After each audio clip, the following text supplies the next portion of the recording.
오늘은 바이블 이슈 네 번째 시간입니다. 함께 말씀 읽고 기도하겠습니다. 시작. 내가 또 내 영을 너희 속에 두어 너희가 살아나게 하고 내가 또 너희를 너희 고국 땅에 두리니 나 여호와가 이 일을 말하고 이룬 줄을 너희가 알리라. 여기 말씀이니라. 아멘.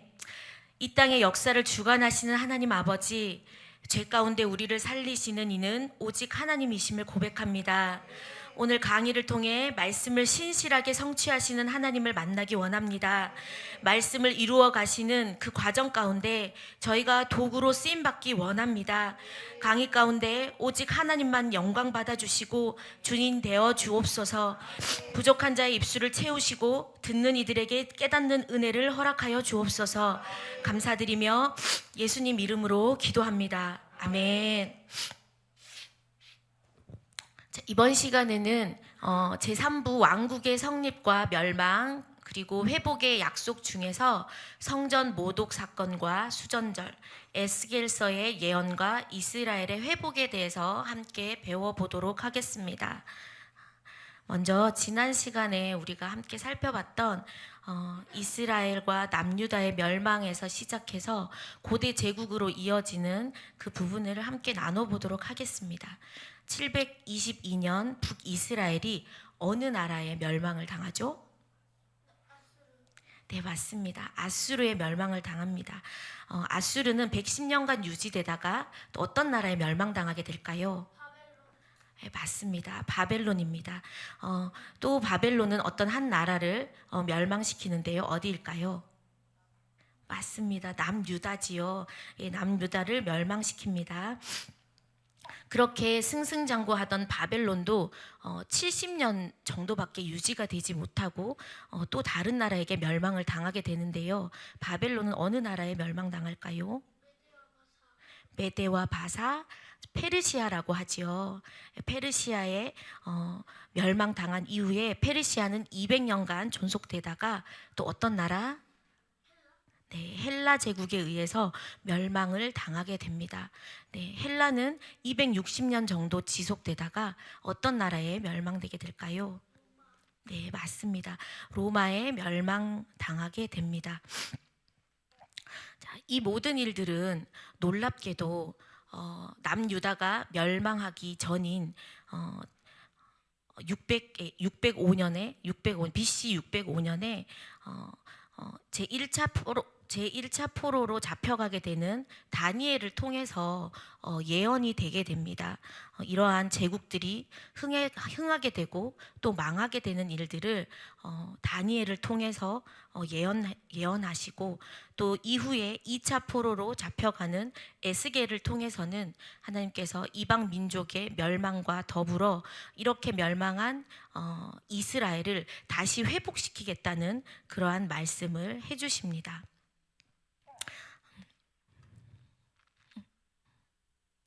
자, 바벨론식 포로기를 거치면서 다니엘은 하나님께서 보여주신 그 환상을 통해서 예루살렘으로 다시 귀환할 것과 또 회복되는 이스라엘에 대하여 소망을 품게 됩니다. 그리고 제국이 흥하게 되고 또 망하게 되는 그 모든 것들이 하나님의 손에 달려 있음을 알게 되고 또 고백하게 됩니다. 그 바벨론 70년의 시간과 또 페르시아의 200년의 이 시간은 히브리인들, 그러니까 유대인들의 그 언어를 잊어버리게 되는 또 시간들이 되어집니다. 바벨론으로 유대인들이 포로로 잡혀간 이후에 그들은 자신의 언어와 또 정체성을 지켜내기 위해서 회당을 만들게 됩니다. 회당을 만들게 되고 구전되어졌던 그 율법들을 기록으로 남기면서 어떻게든 그 율법을 지켜내기 위한 그러한 씨름들이 시작이 되게 됩니다. 그러면서 유대인 공동체 또 유대교의 기초가 확립되게 되고요. 또 말씀을 적고 기록하고 연구하고 또 보관하는 서기관이라는 새로운 계급이 형성되는 시기가 바로 이 바벨론과 이 페르시아의 이 바벨론과 페르시아의 이 시기가 되겠습니다. 페르시아의 시간 동안에는 하나님께서는 놀랍게도 이미 이사야서를 통해서 예언되어진 고레스를 통해서 그 잡혀왔던 포로들을 귀환을 시키는 일들이 일어나게 됩니다. 1차부터 3차에까지 걸쳐서 이 포로 귀환이 이루어지면서 성전을 건축하게 되고 또 봉헌하게 됩니다. 그리고 에스라를 통해서는 말씀대로 살아가도록 사회 개혁이 이루어지고요. 느헤미야 3차 귀환을 통한 느헤미야를 통해서는 성벽이 재건되어지고 또 에스라와 힘을 합쳐서 함께 종교 개혁을 이루어가는 그런 시간들이 되기도 합니다. 이처럼 멸망 가운데 그리고 하나의 제국이 아닌 또 바벨론과 또 페르시아라는 서로 다른 제국들의 지배 아래에 있으면서도 하나님께서는 이들을 위한 새 일을 시작하셨습니다. 다른 나라의 지배하에 있음에도 불구하고 유대인의 정체성을 지키고 율법을 계속해서 지켜나갈 수 있도록 회당을 만들게 하시고 또 성경이 문서화되어지는 그러한 일들이 일어나며 또 페르시아 시대에는 포로 귀환을 통해서 예루살렘의 성전이 다시 건축되어지는 일들이 일어나게 됩니다. 그렇다면 이제 헬라 제국에서 일어나는 성전 모독 사건과 수전절을 이제 알아보겠습니다. 이것은 다니엘이 바벨론의 포로로 잡혀와 있을 때 그 환상으로 하나님께서 보여주신 부분입니다. 다니엘서 8장에는 서쪽에서 온 현저한 뿔을 가진 순염소가 순양을 짓밟고 그래서 그 큰 뿔이 꺾이고 이후에는 네 뿔이 하늘 사방으로 나는 그런 환상을 보게 되는데요. 오른쪽 아래쪽 그림을 보시면 이 순염소, 큰 뿔을 가진 순염소가 바로 헬라 제국이 되는 것이고 그 큰 뿔이 부러지면서 네 개의 작은 뿔이 솟아나는 것은 바로 헬라 제국이 쪼개진다는 그러한 예언이었습니다. 알렉산더가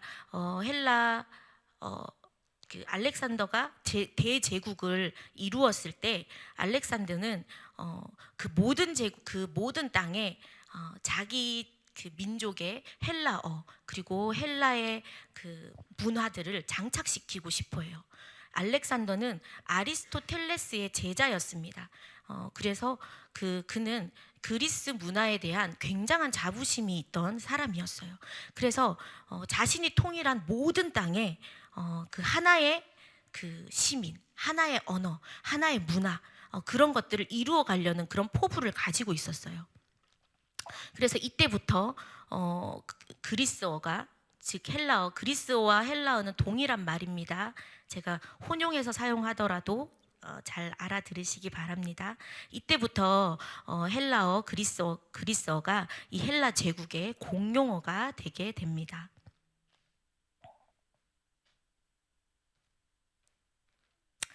그러면서 근데 사실 알렉산더는 약 10년 정도밖에 통치를 하지 못하고 갑작스럽게 사망을 하게 됩니다. 이후에 20년 정도는 그 수하에 있던 4명의 그 신하들이 그 부하들이 서로 땅을 그 넓은 제국을 차지하기 위해서 20년 정도 전쟁을 계속 하게 되고요. 그러면서 이렇게 카산더, 리시마쿠스, 셀레쿠스, 프톨레미 이렇게 4개의 왕조로 땅이 분할이 되게 됩니다. 그리고 최후에는 프톨레미 왕조가 최후까지 살아있게 되는데요. 클레오파트라 여왕의 그 BC 30년 자결로 생을 마감하면서 로마 제국의 모든 땅이 이제 병합이 되게 됩니다.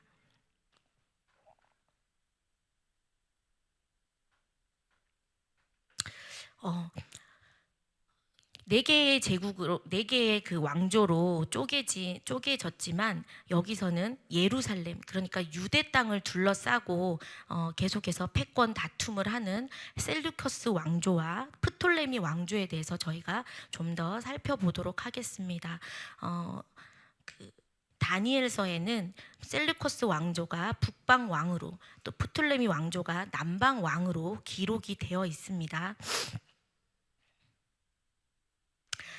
이 셀루커스 왕조와 프톨레미 왕조는 150년 정도 엎치락 뒤치락 서로 패권 전쟁을 하게 됩니다. 이러한 전쟁을 통상 시리아 전쟁이라고 합니다. 이 150년 계속 이어지는 시리아 전쟁 가운데 유대 땅, 그러니까 이미 페르시아 때 성전이 재건이 되었잖아요. 그래서 이 유대 땅에는, 예루살렘에는 유대인들이 살고 있었습니다. 이들은 이 시리아 전쟁 가운데 굉장히 많은 고통을 겪게 됩니다.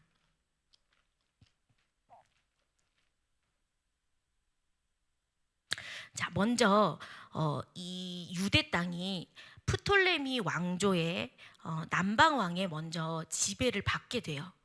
지배를 받게 됩니다. 그런데 프톨레미 왕조는 유대에 굉장히 우호적이었습니다. 그래서 많은 유대인들이 이 알렉산드리아라고 되어 있는 이쪽 지역, 지중해 남쪽 이집트 지역으로 이주를 해서 살아가기도 합니다.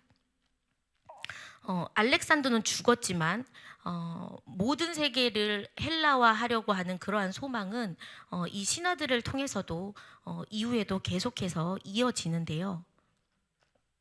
특히 프톨레미 왕조에서는 이 알렉산드리아라는 이 알렉산더가 이집트 지역을 그 이제 정복하면서 세운 도시예요. 이 알렉산드리아라고 하는 이 도시에 세계 최고의 가장 큰 도서관을 건립을 해요.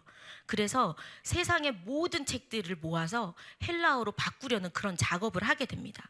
근데 그때 바로 히브리어로 된 성경을 헬라어로 번역하는 일이 일어납니다. 이 번역본을 70인역 성경이라고 하고요. 또 셉투아진트라고 부르기도 합니다. 이미 300년 이상 바벨론, 페르시아, 그리고 헬라까지 지배를 받아왔던 이 유대 민족은 이미 어느 정도 히브리 언어를 잊어버리게 됩니다. 그래서 페르시아 시대 때 그 귀환했던 느헤미야가 성벽을 재건하고 그 종교 개혁을 할 때 레위인들을 통해서 그 율법을 통역하게 하는 일이 벌어지잖아요. 그래서 이미 많은 유대인들이 그 이방 땅에서 히브리어를 잃어버린 채로 살아가고 있었는데요. 이 70인역의 헬라어 번역으로 인해서 성경 번역으로 인해서 이제 통역 없이 예배를 드릴 수 있는 그런 환경이 주어지게 됩니다.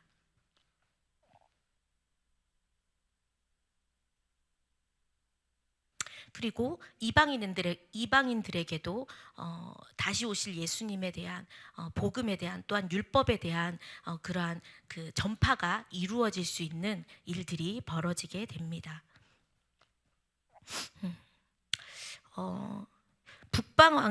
북방왕과, 그러니까 셀루커스 왕조와 프톨레미 왕조가 계속해서 싸우고 있는 이때에 새롭게 힘을 키우는 나라가 있었어요. 어떤 나라였을까요?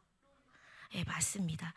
이 시리아 전쟁 150년 동안에 여기 장화처럼 생긴 부분이 이탈리아 반도인데요. 여기에서 로마가 이제 힘을 키워가기 시작합니다.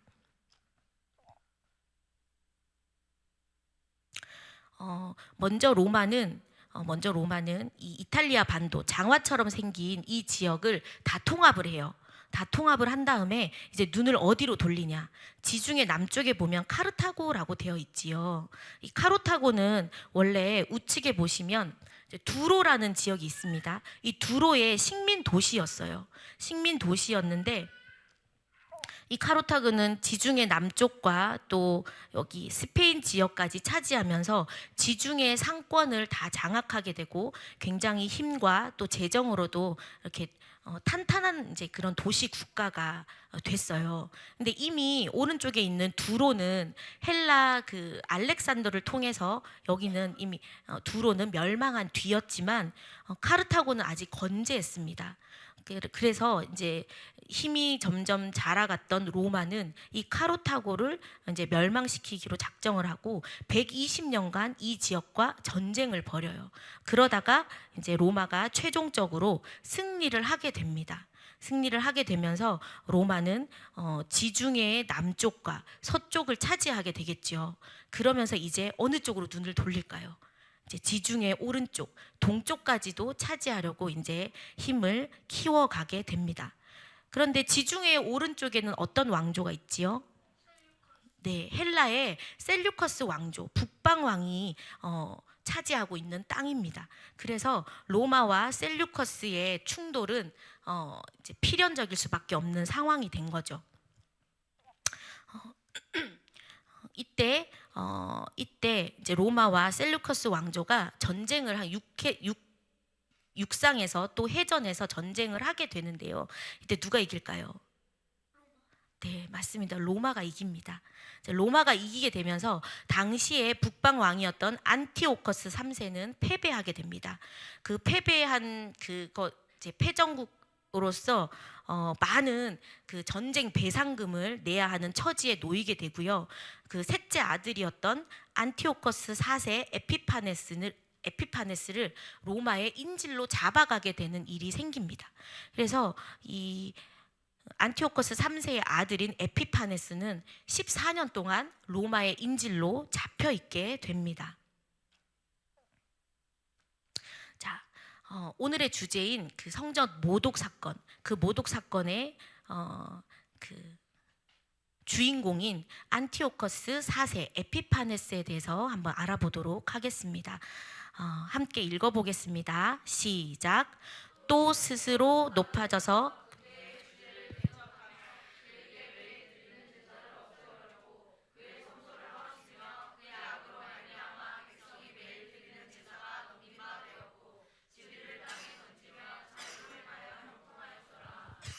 아멘.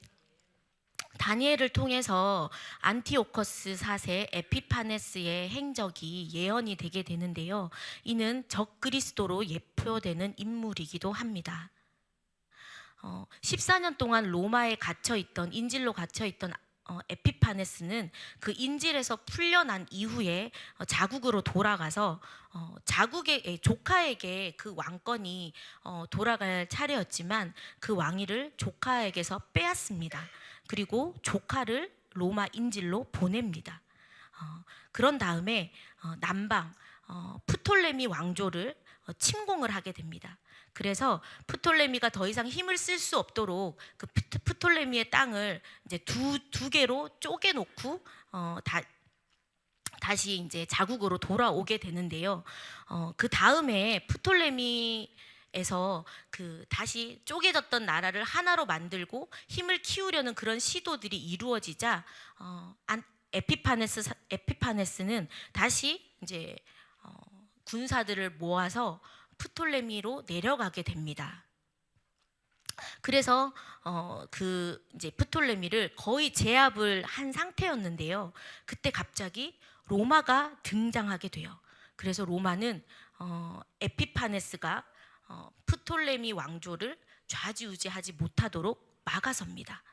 그때 에피파네스는 이미 로마와 싸워본 적이 있고 로마의 인질로 잡혀갔던 적이 있었기 때문에 로마가 얼마나 강한 나라인지 알고 있었어요. 그래서 더 이상 로마와 이제 싸우려고 하지 않고 그냥 철수해서 가게 됩니다. 그런데 이렇게 이제 소득 없이 철수하던 에피파네스는 그 화가 난 마음을 어디에다 풀까요? 올라가면서 바로 예루살렘에 가서 이제 화풀이를 하게 됩니다. 안식일을 이용해서 예루살렘을 점령하고 또 유다를 헬라화하려는 그런 마음을 먹고 BC 167년 스룹바벨 성전에다가 제우스상을 세우게 됩니다. 그리고 자기 생일인 25일을 기념하라며 매월 25일마다 돼지를 잡아서 제사를 지내게 합니다. 돼지는 성경에 부정한 짐승으로 나옵니다. 또 율법책을 불사르고 율법을 준수할 수 없도록 금지하고 또 안식일을 금지하고 성전 안에서 하나님을 예배하는 제사를 금지시킵니다. 이를 어기는 자는 사형에 처하도록 하는 강경한 일을 하게 됩니다. 이러한 일들을 우리는 성전 모독이라고 얘기를 합니다.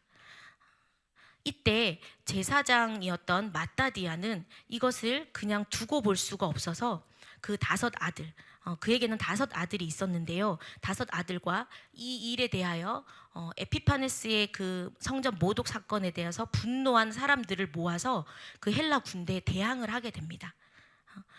셋째 아들의 이름이 유다인데요. 이 사람의 별명은 망치였습니다. 망치라는 뜻의 마카비라는 별명을 가지고 있었는데 유다 마카비가 앞장서서 이 혁명을 진행을 하게 되고 그래서 이 혁명을 마카비 혁명이라고 우리는 부르고 있습니다. 그래서 몇 년의 전투 가운데 결국 예루살렘을 탈환하고 또 성전을 정화하고 봉헌하는 그러한 일에 이르게 됩니다. BC 164년 9월 25일 드디어 성전을 되찾고 성전을 깨끗하게 정화하는 일을 한 후에 하나님 앞에 성전을 다시 봉헌하게 됩니다. 이 일은 8일 동안 이어지고요. 이것을 기념하는 절기가 바로 한우카 수전절입니다. 봉헌이라는 뜻을 가지고 있습니다. 원래 그 촛대는 그 성전에 있는 촛대를 메노라라고 하는데요. 원래는 메노라의 등잔이 7개입니다. 하지만 한우카 촛대는 등잔이 9개입니다.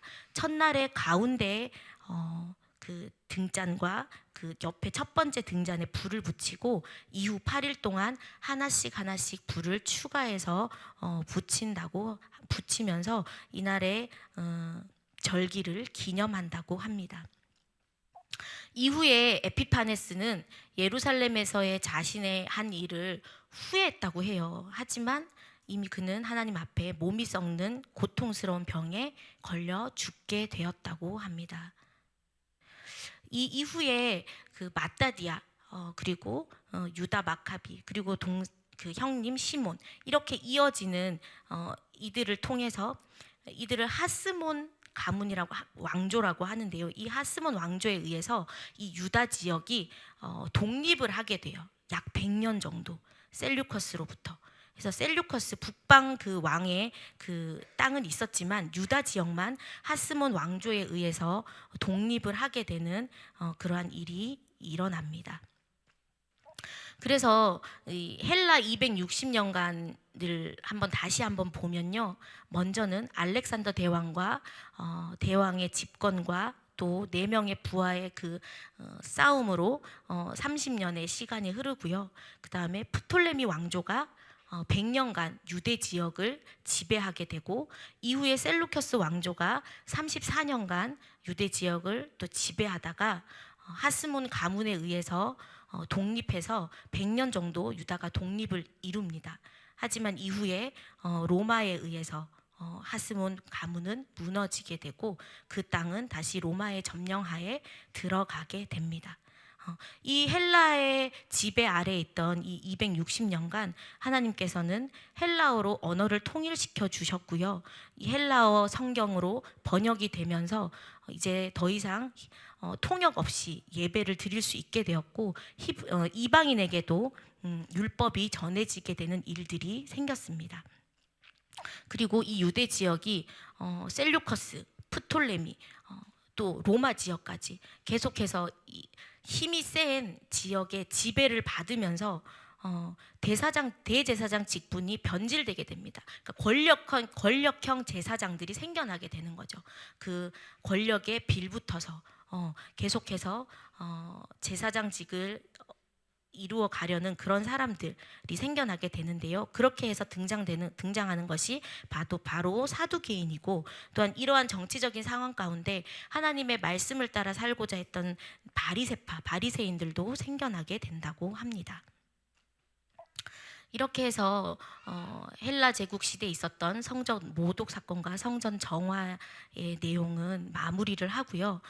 에스겔서의 예언과 이스라엘의 회복에 대해서 함께 알아보도록 하겠습니다. 에스겔은 아론의 후손입니다. 그러니까 제사장으로 나중에 이제 제사장으로 일하게 될 사람이죠. 네, 에스겔은 남유다가 바벨론에 멸망하기 전인 BC 597년에 2차 포로로 바벨론으로 끌려가게 됩니다. 그때 나이가 25살 정도였던 것 같아요. 그래서 5년 후에 하나님께서는 제사장이 아니라 그 바벨론 땅에서 선지자로 부르십니다. 보통 제사장으로 쓰임받게 되는 때가 30세래요. 30세부터 제사장으로 쓰임을 받는다고 하는데요. 그 30세 때 하나님께서는 에스겔을 선지자로 부르셨습니다. 그때 이제 1차 바벨론 포로로 잡혀왔던 다니엘도 동시대에 살았고 또 비슷한 연배의 나이였던 걸로 추측이 됩니다. 그때 이미 하나님께서는 다니엘을 노아나 욥과 동일한 그 의인의 반열로 올려놓았음을 에스겔서를 통해서 우리는 알 수가 있었습니다. 에스겔서는 총 48장으로 이루어져 있는데요. 32장까지는 예루살렘이 왜 멸망했는지, 그리고 구원이 어떻게 이루어지는지, 그리고 또 다른 이방 민족들이 왜 멸망되어지는지 그러한 예언들이 담겨져 있습니다. 그리고 33장은 예루살렘이 함락되어지는 내용들이 기록되어 있고요. 34장부터는 이스라엘의 회복과 또 곡과 마곡의 전쟁, 성전 회복에 대한 예언이 담겨져 있습니다. 에스겔서에는 하나님이 말씀하시는 부분이 거의 대부분인데요. 하나님께서는 에스겔을 통해서 말씀하게 하시고 그 마지막에는 항상 내가 여호와인 줄 알리라 라는 말씀을 하게 하십니다. 이 표현은 에스겔서 전반에 30회 이상 기록되어 있고요. 이 모든 예언, 에스겔을 통해서 선포되어지는 그 모든 예언을 이루시는 분이 바로 하나님이시라는 것, 그것을 하나님이 선포하시는 것입니다. 자, 에스겔서의 예언과 이스라엘의 회복의 그 내용 중에 특히 저희 바이블 이슈 그 40책에서는 에스겔서 36장과 37장을 중심으로 기술을 해 놓았습니다. 그래서 이 36장과 37장에는 이스라엘의 회복은 여호와의 이름을 위한 것이다. 그리고 이스라엘 민족을 다시 모아들이고 정결케 하고 하나님의 영을 부어줄 것이다. 그리고 황폐해졌던 그 땅을 풍요롭게 할 것이고 백성의 수도 다시 많게 해줄 것이다. 마른 뼈와 같이 황폐했던 이스라엘을 하나님께서 생기를 부어서 군대가 되게 하실 거고, 유다와 이스라엘이 이제 분리되어 있는 것이 아니라 하나가 되게 할 것이다 라는 이러한 내용의 예언들이 담겨져 있습니다.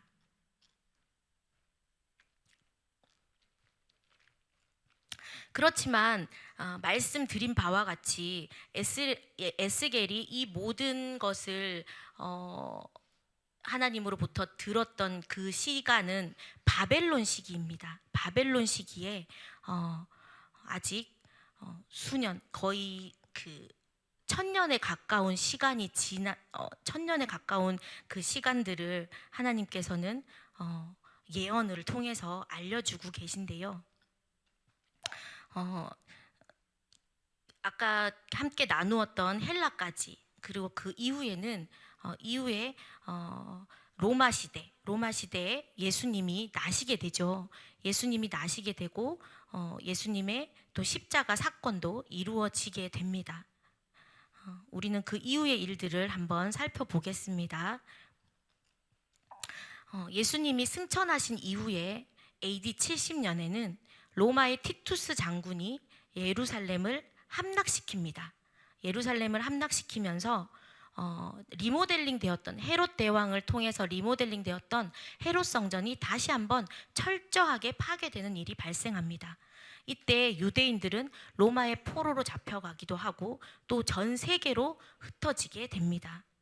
이후에 AD 135년에는 로마의 하드리아누스 황제가 바르코크사의 반란을 제압하게 되는데요. 이때 로마의 황제가 이 반란을 제압을 하면서 이제 다시는 이스라엘이라고 불리지 못하게 그 땅의 이름을 다 바꿔버립니다. 이스라엘의 땅의 이름을 팔레스타인으로 바꾸고요. 그래서 지금도 그 땅을 우리는 팔레스틴 지역이라고 하잖아요. 이때 이런 일들이 벌어지게 됩니다. 그 뜻은 블레셋입니다. 그리고 예루살렘도 그 이름을 바꾸어서 아일리아 카피톨리아로 바꾸게 됩니다. 그리고 유대인들이 단 한 명도 거주하지 못하도록 막습니다. 그리고 이후에 1800년가량 유대인들은 이 약속의 땅, 이 가나안 지역으로 들어오지 못하게 되는 일이 생깁니다.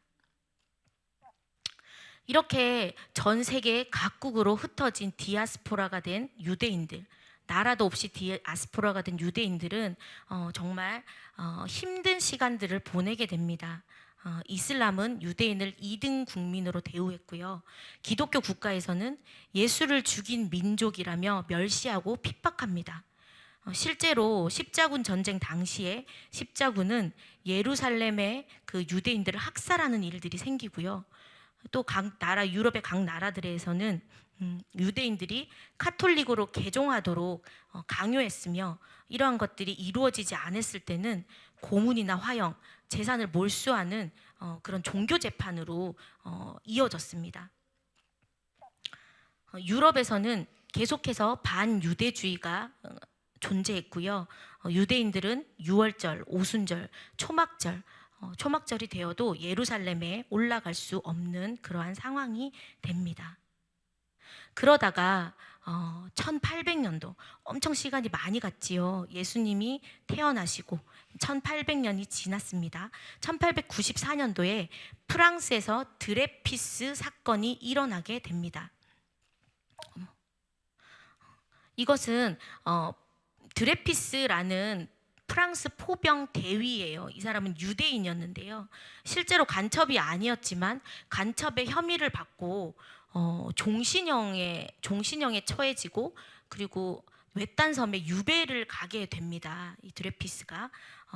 그래서 이 사람은 끝까지 무죄를 이제 주장하면서 재심을 통해서 무죄가 이제 선고되고, 또 그렇게 사건이 종결되었지만, 이 사건을 통해서 유대인들 사이에는 국가가 필요하다, 국가가 없어서 우리가 이렇게 고난을 당하고 무시를 당하고 탄압을 받는구나 라는 생각을 하게 됩니다.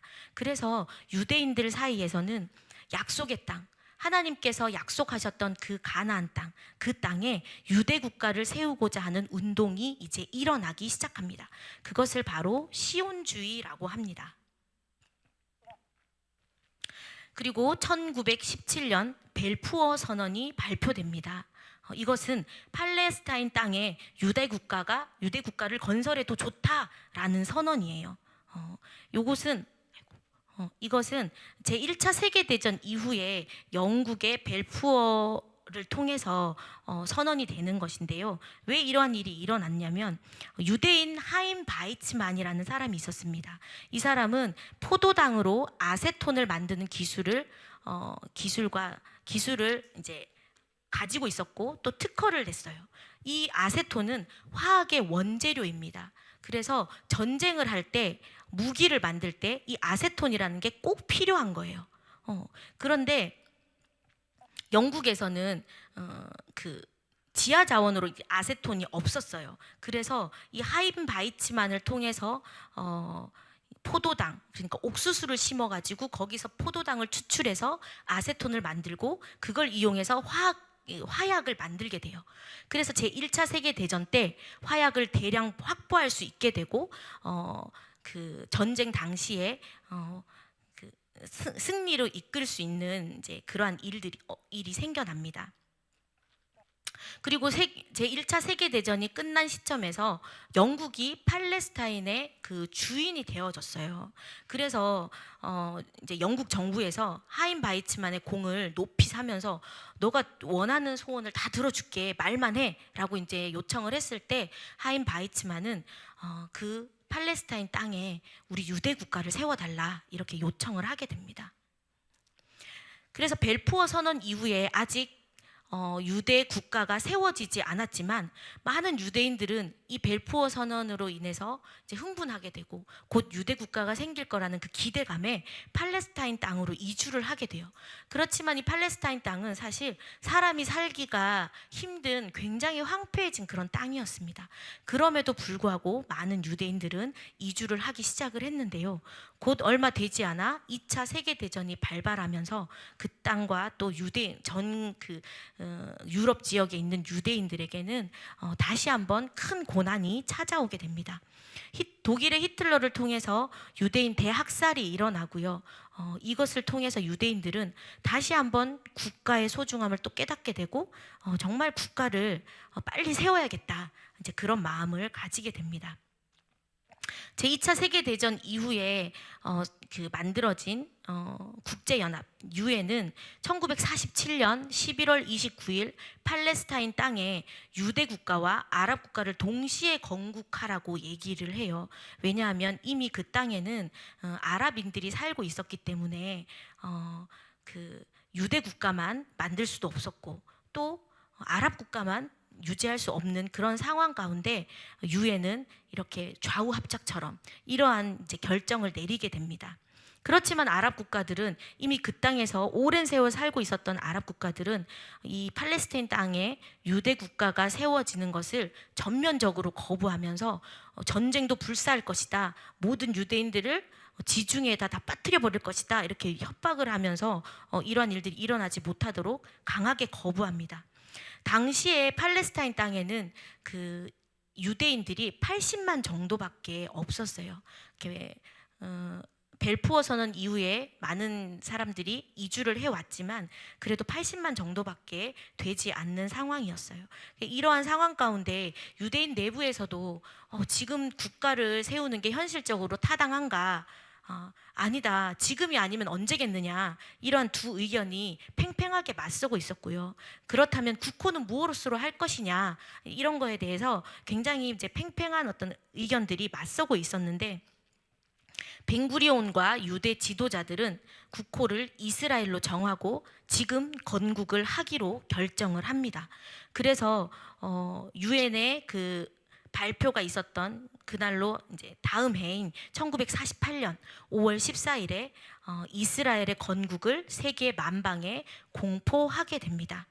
초대 대통령은 하임 바이츠만, 초대 수상은 다비드 벤구리온이 맡게 됩니다. 바로 다음 날 5월 14일 날 건국을 선포했는데 이것을 인정할 수 없는 아랍 국가들이 이스라엘을 침공합니다. 이집트, 요르단, 시리아, 이라크에서는 군대를 보내고요. 다른 아랍 국가들은 뒤에서 힘을 보태줍니다. 이스라엘의 인구는 겨우 80만이었고 군대나 무기도 제대로 되어 있지 않는 그런 상황 가운데 어마어마한 아랍 연합국이 이제 침공을 하게 됩니다. 그래서 이 아랍 국가들은 사실 한 3일 정도면 전쟁이 끝날 줄 알았대요. 그런데 이스라엘이 정말 목숨을 걸고 싸웠더니 하나님께서 이 전쟁에 패배하지 않고 휴전을 할 수 있도록 도와주십니다. 20일 이상 전쟁이 계속되었고요. 오히려 이스라엘이 아닌 아랍 측의 요구로 휴전 협상이 이루어지게 됩니다. 이것을 이제 1차 중동 전쟁이라고 하고요. 이때 이스라엘은 팔레스타인 땅의 60%를 차지하게 되는 이제 결과를 이제 냅니다. 그리고 3차 중동 전쟁이 있습니다. 3차 중동 전쟁은 48년에 건국하고 20년이 지난 67년이었어요. 67년에 일어나는 전쟁인데요. 6일 전쟁이라고도 합니다. 6일간 일어났기 때문에. 그래서 이제 이 이때는 이집트와 요르단과 시리아가 소련의 지원을 받아서 최신 전투기 이런 것들로 이제 이스라엘을 공격을 할 계획을 세워요. 그런데 아무리 봐도 이스라엘은 건국한 지 20년이 지났지만 이 연합군의 또 소련의 이 최신 무기들을 이길 방법이 없었다고 해요. 그래서 이제 생각한 끝에 이스라엘이 얘네들이 공격하기 하루 전날 먼저 선제 공격을 하자 이렇게 결정을 하고 이들이 알아채지 못하도록 지중해 상공을 저고도로 비행을 해서 이집트에 그 모든 소련에서 지원받은 전투기들이 다 이제 집결해 있는 그 이집트의 공항을 비행장을 완전히 맹폭격을 해서 그 무기들을 다 무용지물로 만들어 버려요. 그래서 이집트는 또 이 연합군들은 사실 싸워보지도 못하고 전쟁이 끝나게 됩니다. 이 6.1 전쟁 제3차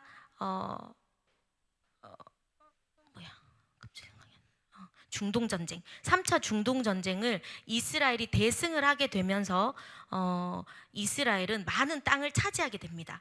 이집트의 시나이 반도, 또 가자 지구, 시리아의 골란 고원, 요르단의 요단강 서안 지구, 동 예루살렘을 손에 넣게 되고요. 이때 통곡의 벽이 이스라엘 쪽으로 넘어오게 됩니다.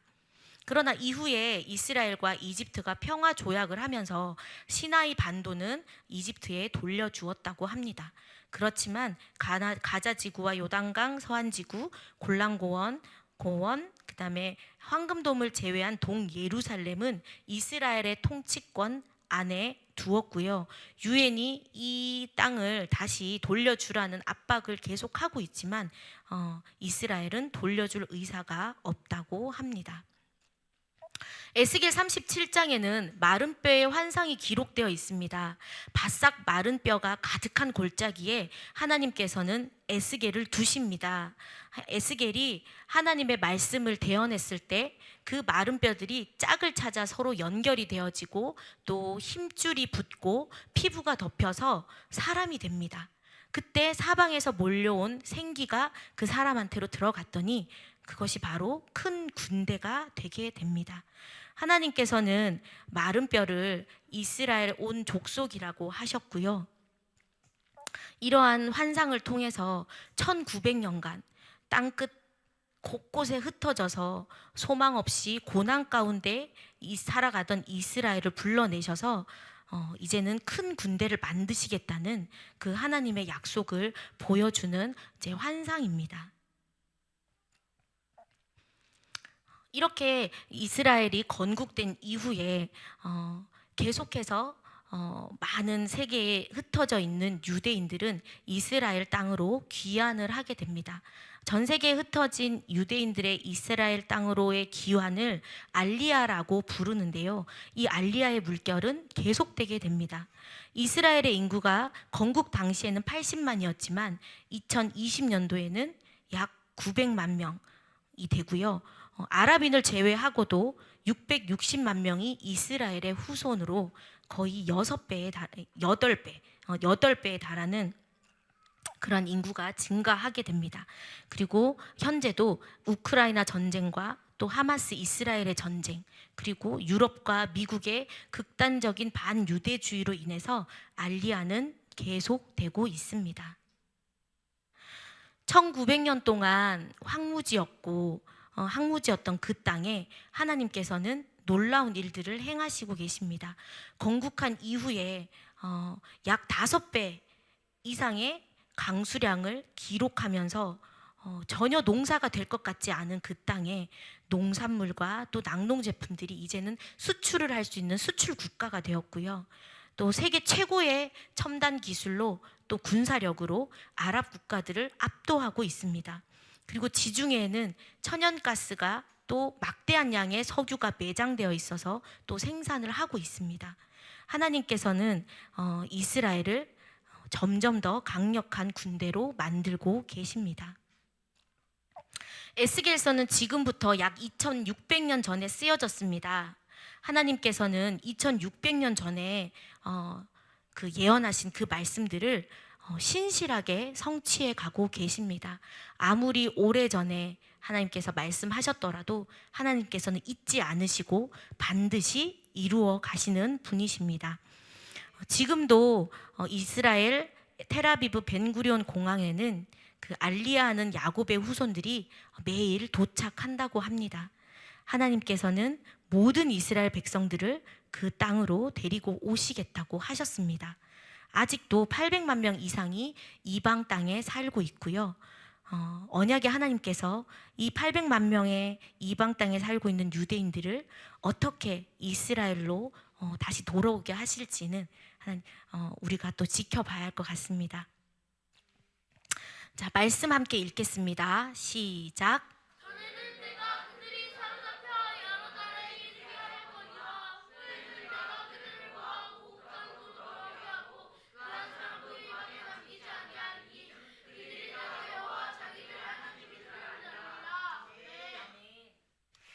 지금도 이스라엘 정부는 전 세계에 흩어져 있는 이스라엘인들을 향해 고국으로 돌아오라고 소리를 치고 있습니다.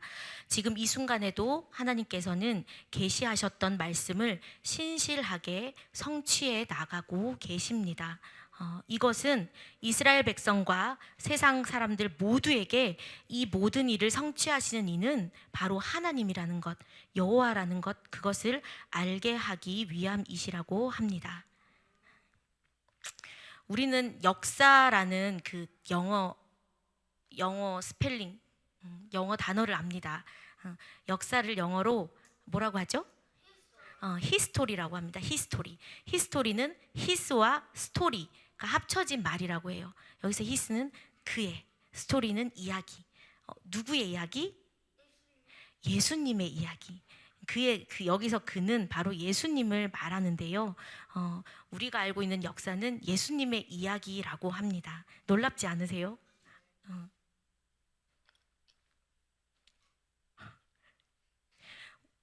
오늘도 끊임없이 아주 많이 얘기했던 BC, AD 기억나시죠? 우리가 흔히 BC는 기원 전이라고 얘기하고 AD는 기원 후라고 얘기를 하는데요. 이 BC와 AD의 그 기원이 예수님이라는 사실을 알고 계십니까? 저는 이거를 알았을 때 되게 깜짝 놀랐거든요. 이 BC는 Before Christ, 예수님 이전이란 뜻이고요. 여기서 AD는 라틴어예요. 아노 도미나이라고 주의 해, 그리스도의 해라는 뜻입니다. 이 땅의 모든 사람들은 예수님의 기준으로 과거에도 또 현재 2024년도 살고 있습니다. 그리고 세상을 창조하시고 또 경영하시는 하나님의 주권 아래 우리가 살고 있습니다. 성경은 창조, 타락, 구속, 완성이라는 큰 맥락으로 이루어져 있습니다.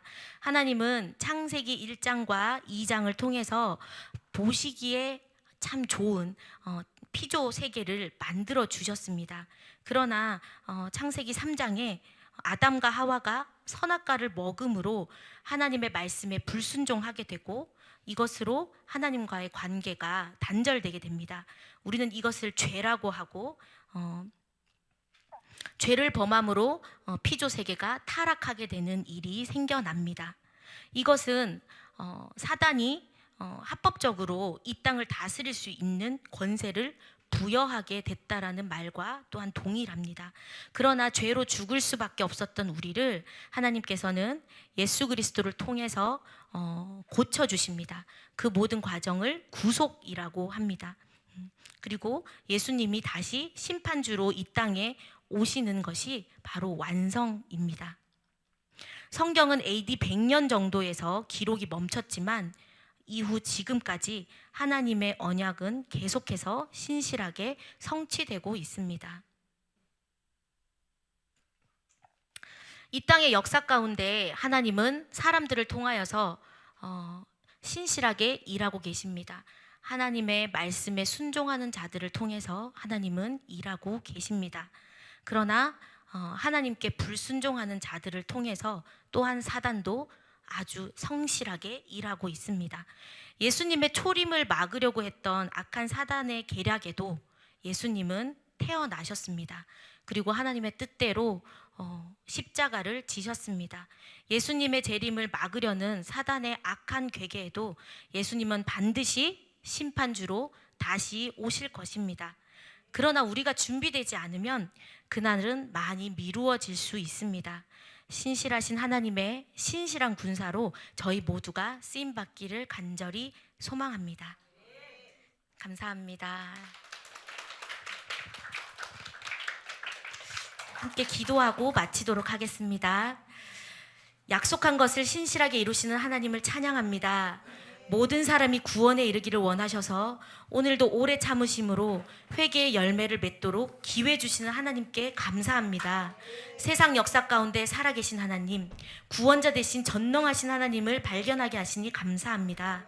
우리 모두 하나님 나라를 위해 살아가는 신실한 군사 되기를 소원합니다. 예수님 이름으로 기도합니다. 아멘.